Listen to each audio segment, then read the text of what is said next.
Chapter 9. The Grim. Lucy Gringe, soaking wet and filthy, came in kicking and screaming. "Get off me, you weird cow!" she yelled, and swung a kick that landed hard on Linda's shins. The rest of the coven, including the witch-mother, gasped. Not one of them would have dared to do that to Linda. Linda stopped dead, and the coven fell deathly quiet. Suddenly, Linda yanked Lucy's head back with a vicious tug, and twisted Lucy's braids up into a tight knot, so that they pulled hard against her scalp. Lucy yelped. The wolf boy could see she tried not to. Linda narrowed her eyes, and twin blue needles of light shot through the gloom and played on Lucy's pale face. "I'd do you for that if you weren't heading for the you-know-what, you dirty little rat-butt," the witch snarled. She gave another tug on Lucy's hair. Lucy twisted around, and to Wolf Boy's admiration, she tried to land a punch.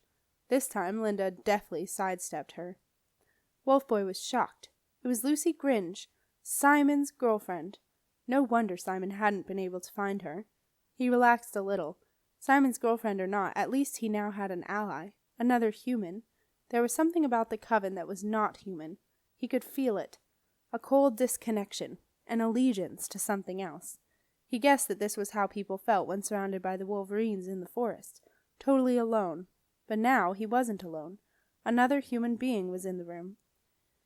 Linda dragged Lucy across the kitchen, kicking her way through the piles of trash.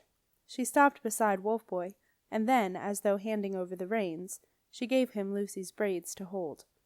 Wolf Boy took them reluctantly, and flashed Lucy an apologetic glance. Lucy took in the glance, then glared at the surrounding witches and tossed her head angrily. She reminded Wolf Boy of an unpredictable pony. What bothered Wolf Boy was why the witch had given him Lucy's braids to hold. What were they planning? As if in answer, the witch-mother teetered up to him on her spiked shoes, and stood so close that he could smell her cat breath and see the red blotches deep inside the cracks in her makeup. She pointed a grubby finger with a loose black fingernail at Lucy. "Feed that to the Grim," she spat at Wolf Boy. Then she spun around on her heel spikes and teetered back to the ladder. Wolf Boy was horrified. "No!" he yelled, his voice shooting up an octave. The witch-mother stopped and turned to face him. "What did you say?" she asked icily. The other witches shifted uncomfortably. When the witch-mother spoke like that, there was going to be trouble. Wolf Boy stood his ground. He remembered what Aunt Zelda's letter said. You may refuse anything human. "No," he repeated firmly. "Witch-mother, let me feed the filthy little flea-brain to the Grim," said Linda. The witch-mother looked proudly at Linda. She had chosen a worthy successor. "Do it," she said. Linda smiled in her special ghastly way that the witch-mother loved so much. Wolf Boy saw Lucy go tense, like a wolverine waiting to pounce. He could see she was scanning the exits from the kitchen, but he had already done that, and he knew there were none, except down to the cellar. 2 witches had positioned themselves at the kitchen door, and Dorinda was lurking at the foot of the ladder. There was no way out. In front of Wolf Boy and Lucy was a pile of stinking garbage, which Linda now began to demolish. Wolf Boy gently tugged Lucy's braids, and they both stepped back from flying lumps of slimy turnip and decayed rabbit. Soon the kitchen was strewn with showers of trash, and Dorinda had a rotten chicken's head peering out from the folds of her towel turban. All that was left of the pile was a compacted black crust of ancient vegetable peelings and bones. Linda surveyed her work with satisfaction. She turned to Lucy and pointed to the revolting mess. "Scrape it off, toad breath," she hissed. Lucy did not move. Dorinda, who was terrified of Linda and always tried to be helpful, grabbed a spade from a pile of implements in the corner and handed it to Lucy. Linda glared at Dorinda. This was not how she had intended for Lucy to remove the mess. Lucy seized the spade, but Linda was no fool. She saw the way Lucy was eyeing her. "I'll do it," Linda snapped, snatching away the spade. Linda's angry shoveling revealed a pressed dead cat, a rat's nest with 3 babies, which she flattened with the spade, and finally a massive rusted iron trap-door. "Oh!" Dorinda trailed, rather nervously. Silence fell, and everyone stared at the trap-door. No one, not even the witch-mother, knew what lay beneath. Of course, they had all heard stories, and if the stories were only a little bit true, it was certainly not going to be anything soft and cuddly. Suddenly, very dramatically, because Linda liked a bit of drama, Linda raised her arms and began to chant in a high wail. Merk, merk, merk-equa, merk-equa, merk, merk, merk-equa. Wolfboy had learned enough from his time with Aunt Zelda to know that this was a dark reverse chant, but even if he had not known, there was something about the weird cat-like way Linda sang the words that made the blood feel cold in his veins. In front of him, Lucy shivered. She glanced back at Wolfboy, the whites of her eyes shining. For the first time she looked afraid. The chant died away, silence fell once more, and an unpleasant feeling of expectation filled the air. Suddenly a tremor ran through the floor, and Wolfboy felt something shift. It was not a good feeling. He knew the rotten state of the coven's floorboards and joists. A small whimper escaped from Dorinda. Linda's eyes shone with excitement. She took the spade and stabbed it at the edge of the trapdoor, dislodging a mummified black snake that was curled in the gap. The snake flew into the air and joined the chicken head on top of Dorinda's towel. Dorinda froze, not daring to move. With the snake gone, Linda got the spade under the gap around the trapdoor. She gave it a powerful shove, and the trapdoor began to rise. Wolfboy discovered he had been holding his breath. He breathed out, and when he breathed in again, the smell of old fish and dirty water filled his nose. As the trapdoor rose, a swishing, gurgling sound emerged, and Wolfboy realized that there was water below, deep water by the sound of it. The measured rising of the trapdoor mesmerized the occupants of the kitchen, including the cats, which for once stopped their hissing. Everyone watched the trapdoor slowly travel through 180 degrees and silently lay itself flat upon the floor, revealing a large square hole covered with a metal grating. Linda kneeled down, heaved off the grating, and threw it to one side. She peered into the depths. 10 feet below, water rocked gently to and fro, its oily black surface just visible in the dim light. All seemed surprisingly calm. Irritated, Linda leaned further. Where was the Grim? As if in answer, the surface of the water suddenly broke, and with a tremendous swish, a long black tentacle snaked into the air and thumped down onto the kitchen floor. Dorinda screamed. Wolfboy reeled back. The tentacle had a strong stench of the darkness about it. Laughing, Linda smashed her spade on the tentacle. Wolfboy winced. Dark or not, that must have hurt. The tentacle slithered back through the tap door and fell into the water with a splash. The water rocked and rippled for a few seconds. A few bubbles erupted, and some lazy red swirls of blood drifted to its oily surface. Linda turned to face Lucy with a triumphant smile. That was the Grim rabbit face. It will be back soon, and when it returns you can say hello to it, can't you? And if you speak nicely, it might be kind and drown you before it smashes you to bits. Or not. Ha-ha! Lucy glared at Linda. This did not go down well with the witch. Linda liked her victims scared, screaming and begging for mercy, preferably all 3. But any one of those would do. But Lucy was not obliging, and that was really getting to Linda. Angrily, she grasped Lucy's arm and dug her nails in. Lucy did not flinch. Wolfboy was deep in feral mode and thinking fast. Any minute now he was sure that Lucy's defiance was going to get her thrown through the trap door. He had to do something. Wolfboy realized what he must do, but the problem was he was pretty sure it was something that Lucy would not take very well. But there was no choice. He took a deep breath and said again, "I have come to feed the Grim. What will you give me?" Linda looked furious. What was the boy up to? But she knew the rules of the coven, and she wasn't going to break them, particularly as she already thought of it as her coven. "May I answer, Witch Mother?" she asked. The Witch Mother was finding the whole Grim business rather a strain. Her memory was not so good nowadays. She was getting older and didn't like changes in routine, and she particularly did not like tentacles. "You may," she replied, unable to keep the relief out of her voice. Linda bared her teeth at Wolfboy, like a dog that knows it has won a fight, but will still not back down. "We give you this," she replied, poking Lucy sharply with the spade. "What say you?" Wolfboy took a very deep breath. "Yes," he said. Lucy spun around and glared at Wolfboy. "Oh!" Dorinda trilled, overcome with admiration for Wolfboy. "Oh!" Linda looked somewhat deflated. She had decided to push Lucy straight in after the boy refused her, which she was sure he would, and she had been looking forward to it. She had, in fact, decided to push the boy in, too.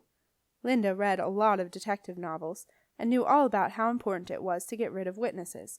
But she knew the rules. She sighed petulantly. Then let her be yours for grim food. Huh! Good, said the witch-mother cheerily, as though someone had just told her that supper was ready. That's settled then. Come on, girls, time to go. Linda had forgotten this part, that the grim feeder must be left to feed the grim alone. For a moment her self-control left her. Believe it or not, Linda had been exercising a fair amount of self-control in her treatment of Lucy, and she stamped her foot and screamed, "No!" Come along now, Linda, said the witch-mother disapprovingly. Leave the grim feeder to do his work. And then, in a loud whisper, We'll go upstairs and listen. Much more fun that way, and less messy. Linda refrained from saying she liked the messy parts, that ever since she dragged Lucy up from the cellar she had been really looking forward to the messy parts. Sulkily she followed the witch-mother up the ladder. She was not, she told herself, going to put up with being bossed around for very much longer. Not very much longer at all. Wolf-Boy and Lucy watched the spiky boots of the witch-mother disappear through the hole in the ceiling. They heard Linda heave the witch-mother onto the landing. The witch-mother had trouble with her knees. And then they listened to the shuffling of feet, as the witches gathered to hear the sounds of the grim feeding. Right on cue, a great gurgling came from the pit below. 3 tentacles snaked out of the black water and slammed down onto the edge of the trapdoor, with a tremendous thud. Lucy glared at Wolf-Boy. Her nostrils flared like an angry horse, and she tossed her head. "Don't even think of it, rat boy," she snarled, "or it will be you in there with the tentacles." "I had to say it," hissed Wolf-Boy. "Otherwise they'd have pushed you in. This way we get some time to think how to get out of here." Wolf-Boy knew that the witches were upstairs waiting for the sounds of him feeding Lucy to the grim, and he knew that they would not wait long. If they came down and discovered Lucy still in an undigested state, he had a pretty good idea of what would happen. They would both be grim food. "We haven't got much time," he whispered. "I've got a plan to get out of here, but you'll have to do what I say, okay?" "Do what you say? Why should I?" Suddenly, with a head-spinning lurch, the floor heaved, and a wash of filthy water spewed through the trap-door. The grim had surfaced. "Yes," Lucy hissed urgently. "Yes, I'll do what you say, I promise." "Okay, good. Now listen to me. You're going to have to scream. Can you do that?" Lucy's eyes lit up. "Oh, yes, I can scream. How loud?" "As loud as you can," said Wolf-Boy. "You sure?" Wolf-Boy nodded impatiently. "Okay, here goes." Ah! The grim retreated in a flurry of filthy water. Dark creature though it was, it lived a quiet life in the watery wastes of the municipal drain, which ran along Fore Street and widened out to a comfortable space below the house of the Port Witch Coven. The grim's hearing was adapted to the gentle gurglings and gloops of the drain, not to the screams of Lucy Gringe. The grim sank back down onto the muddy brick floor of the municipal drain, and stuffed the tips of its tentacles into its multiple hearing tubes. Ah! In the darkness of the coven's kitchen lurked 13 cats. The coven's cats were a litter of blood-sucking kittens, now grown, that had been thrown from an incoming ship after they had ambushed the cabin boy and drained him dry of blood. Linda had recognized them for what they were. She had snatched a small boy's fishing net, scooped the vampire kittens from the harbor flotsam, and taken them triumphantly back to the coven, from where they sallied up to prey upon babies and small children. Ah! From the piles of rotting garbage, the cats watched Wolf-Boy frantically search for something to feed to the grim. Wolf-Boy could feel the watching of 29 pairs of eyes crawling across his skin, and in his feral state he sensed where they were coming from. In less than 30 seconds he found 2 cats hidden in a giant fungus beneath the sink. Wolf-Boy pounced. Yow! Ah! Lucy's screams drowned out the cat's yowls perfectly. Holding the struggling, scratching beasts at arm's length, Wolf-Boy ran to the trapdoor. The dark water slapped and slopped below, but there was no sign of the grim. It could feel the vibrations of Lucy's screams, and it was not coming up for anything, not even fresh cat. Lucy's screams began to falter. "Ah! Ah! Ah!" She coughed, and put her hand to her throat. "I'm losing my voice," she mouthed. In the depths of the municipal drain, the vibrations from Lucy's screams faded. The grim removed its tentacles from its hearing tubes, which doubled as its nose, and it now smelled food. Fresh food. The oily water below the trapdoor began to stir, and suddenly a great black glistening head broke the surface. Wolf-Boy let the cats drop. The effect was impressive.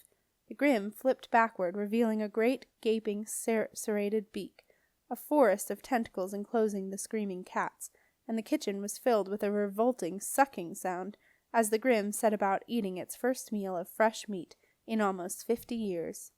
The last meat had been provided by a young Aunt Zelda. She had been offered the Coven's goat, and had accepted it, thankful that they had not given her the boy next door, which they had done to her predecessor, Betty Crackle. Betty had never quite recovered from this, and refused to tell anyone whether she had accepted the boy or not. Aunt Zelda rather feared she had. The Grim, excited by fresh food, put a few tentacles out the trapdoor and began searching for more. This had, on occasion, been successful. Intended keepers did not always return from their task. As the thick tentacles with their powerful suckers crept toward Wolf-Boy, his first instinct was to slam the trapdoor shut and get out of the kitchen fast. But there was still something he must do. Bracing himself against the dark, Wolf-Boy kneeled beside the trapdoor and took out a small silver pocket-knife, and then, to Lucy's amazement, with one swift slice, he cut off the tip of its tentacles. The Grim did not notice. It did not notice anything much any more, as due to some bizarre evolutionary blip, each tentacle held a portion of the creature's brain, and with each successful visit of an intended keeper, the Grim became just a little bit more stupid. Clutching the bloodied portion of Grim brain, dark and dripping, Wolf-Boy triumphantly slammed the trapdoor shut, and immediately wished he hadn't. At the clang of the door hitting the metal rim, a distinctive Dorinda squeal came through the ceiling. "Oh, he's done it! He's fed her to the Grim!" Suddenly a great thundering of boots erupted on the ceiling above, and a shower of plaster rained down on Lucy and Wolf-Boy. The Coven was on its way.